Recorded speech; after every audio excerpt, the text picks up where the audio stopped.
La semana pasada nosotros hablábamos un poco de cómo el incremento sideral de los precios en la canasta básica afectaba obviamente al salario, ya que los trabajadores y las trabajadoras perdían poder de compra.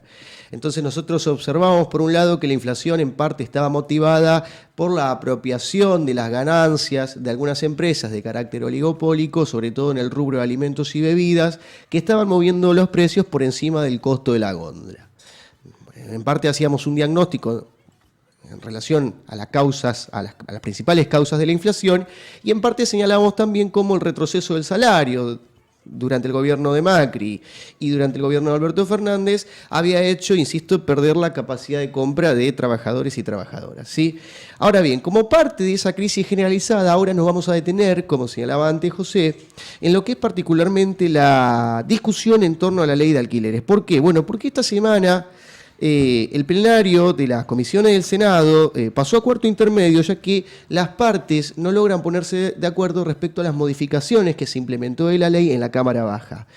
Concretamente, hace, si no me equivoco, el día 23 de agosto, esta modificación de la ley se debatió en la Cámara de Diputados y allí se realizaron 3 modificaciones que son muy sensibles y que fundamentalmente afectan sobre todo a los inquilinos. En esta oportunidad, para ir clarificando un poco el debate, traje lo que decía Esper, este candidato que está a mitad de camino entre Patricia Bullrich y Milei, pero lo que decía Esper en aquella oportunidad cuando fue el debate en la Cámara de Diputados, que era muy claro respecto a lo que quería un sector no minoritario de la Cámara sobre la modificación de la ley. Vamos a escucharlo y después continuamos con esto.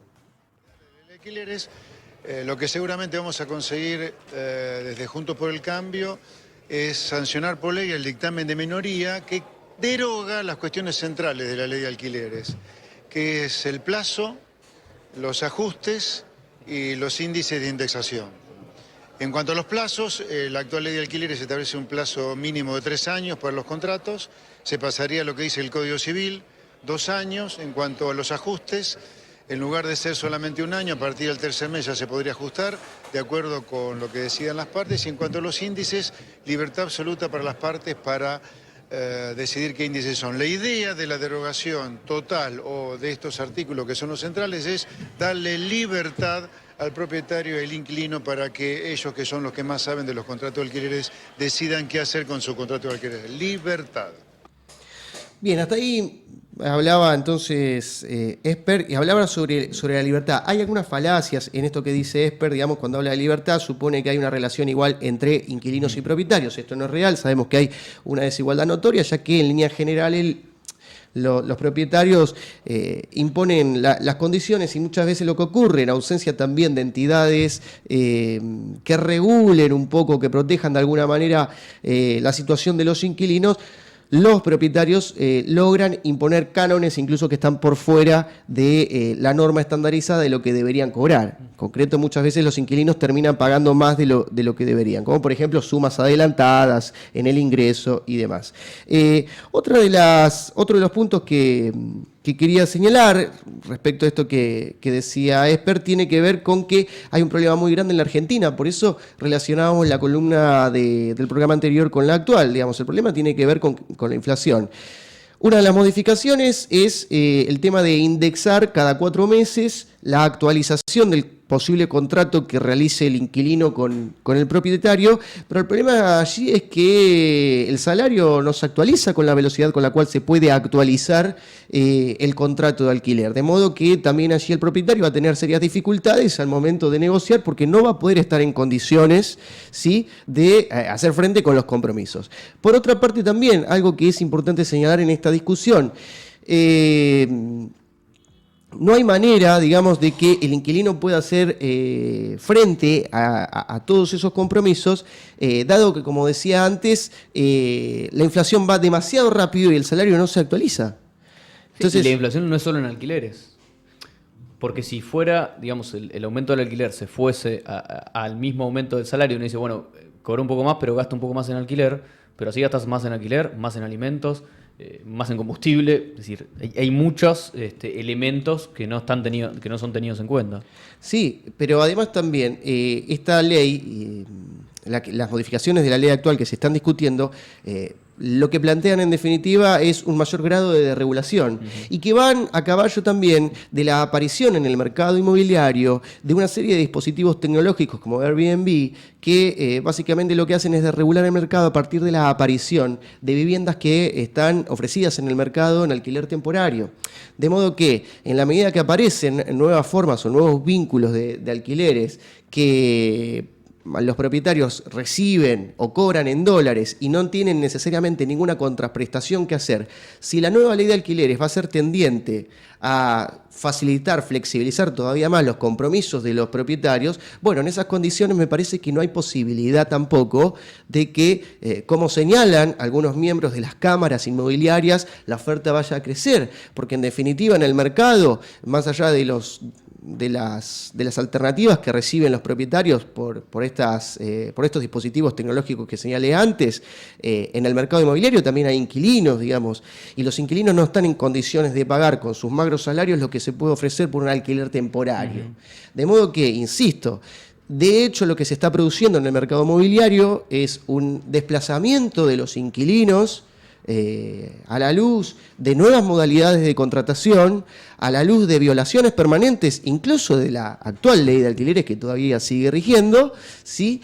Y al mismo tiempo la dolarización del mercado empuja al desplazamiento de esos inquilinos que no están en condiciones de poder hacer frente con los compromisos. De modo que si la actual ley de alquileres va a avanzar todavía más en la flexibilización y va a atenuar los compromisos que tienen los propietarios al momento de sellar un contrato, va a ser todavía peor. Es incomprensible, y me parece que en esto sí es importante relacionarlo con la política, cuando se dice, bueno, la clase dirigente no comprende de lo que está padeciendo. Los sectores que viven del trabajo, los sectores asalariados, no están entendiendo. Bueno, ¿por qué no están entendiendo? ¿Por qué se producen estas crisis de representación? Bueno, porque en la medida que la inflación sigue subiendo, incluso en el mes actual el ministro de Economía reconoció que los números van a ser tremendos, la inflación sigue subiendo, y al mismo tiempo se está discutiendo una ley de alquileres que tiende, a desregular los compromisos de los propietarios, poniéndole mayores gravámenes a los inquilinos. Bueno, en definitiva lo que tenemos es una expresión más de una crisis que la estarían pagando los asalariados, porque en la medida que el poder adquisitivo cae producto del incremento de los precios, también al mismo tiempo por el lado del alquiler de la vivienda comienzan a padecer el embate del capital porque no están en condiciones de hacer frente con los compromisos que le insumen en su salario los gastos de propiedad.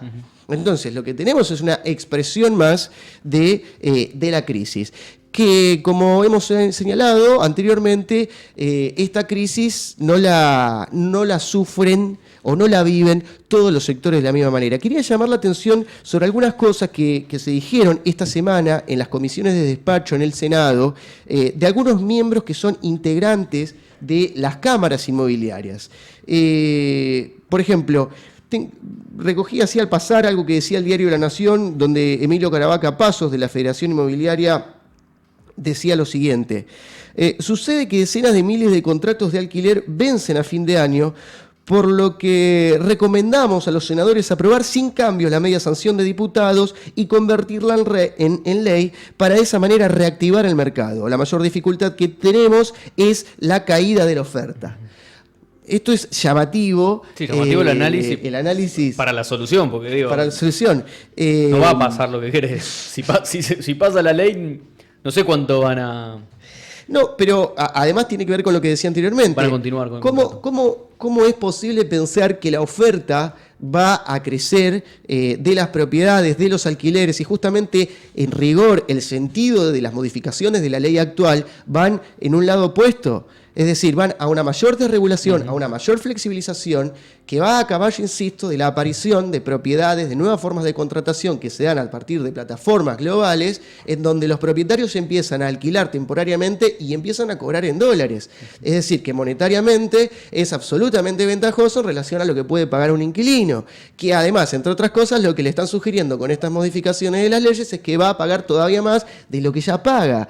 Incluso, como decía José antes, yo no soy un defensor de la ley actual, pero siento también que en relación a lo que se está discutiendo actualmente puede ser todavía peor. Es decir, si con esta ley actual que ha regulado las relaciones entre inquilinos y propietarios durante los últimos 3 años, la situación de los inquilinos no ha mejorado sustancialmente, ¿cómo puede ser entonces la situación con una ley que puede empeorar todavía más las condiciones económicas de los asalariados que viven del alquiler? También hay un conflicto de intereses, para agregar a lo que decía Ati, porque varios de los diputados, hubo diputados que eran propietarios y eso lo denunciaron desde inquilinos agrupados. Es algo que suele pasar cada vez que se vota alguna ley en el Congreso, como cuando se votó el impuesto a las grandes fortunas, que había algunos de los diputados que eran mega millonarios, cuando se votó la ley de etiquetado frontal, que había diputados ligados a industrias alimenticias, y pasa eso también a la hora de que se tiene que hacer esta actualización, esta reforma de la ley. Vamos a escuchar un audio más para ir cerrando la columna y ya damos paso a la entrevista. Algo que decía Gervasio Muñoz, digamos que es un representante de la Federación de Inquilinos, para poner un poco en orden cuáles son en definitiva también los argumentos de las organizaciones de inquilinos al momento de discutir la cuestión de la vivienda. En principio es una medida inflacionaria que va a generar aumentos cuatrimestrales en donde ya no habrá índice, o sea, no habrá techo. Wow. Podrán aumentarte cada 4 meses lo que quieran. Y que además volver al plazo de contrato de 2 años también genera un perjuicio para la economía nuestra, porque cada 24 meses te tenés que mudar, Sí. pagar todo de vuelta Claro, a las la inmobiliarias. comisión, la Claro, comisión. todo a las inmobiliarias. Y a mí me parece que es importante aclarar que toda esta campaña enorme que hubo de la derecha, del mercado inmobiliario, de los medios de comunicación en contra de la ley de alquileres durante estos cortos 3 años, era para esto, no era para otra cosa. Era para modificar una ley en los puntos en donde beneficiaba exclusivamente a los inquilinos. Bien, con la palabra de Gervasio Muñoz quería ir cerrando la columna para señalar una cosa. Donde se ve que no hay tregua claramente es en la grieta de la crisis. Insisto con lo que decíamos el fin de semana pasado cuando hablamos del salario, y ahora volvemos a decir lo mismo cuando hablamos de la situación de la vivienda y el alquiler, ¿sí? Cuando se trata de zanjar las problemáticas del orden salarial, del orden económico, naturalmente la crisis no es igual para todos, incluso algunos se benefician con la crisis y hay un sector que no es nada minoritario que la padece. La padece con la inflación, la elevación constante en los precios de la góndola, y ahora también la padece con la discusión en torno a la regulación de la vivienda. Sí.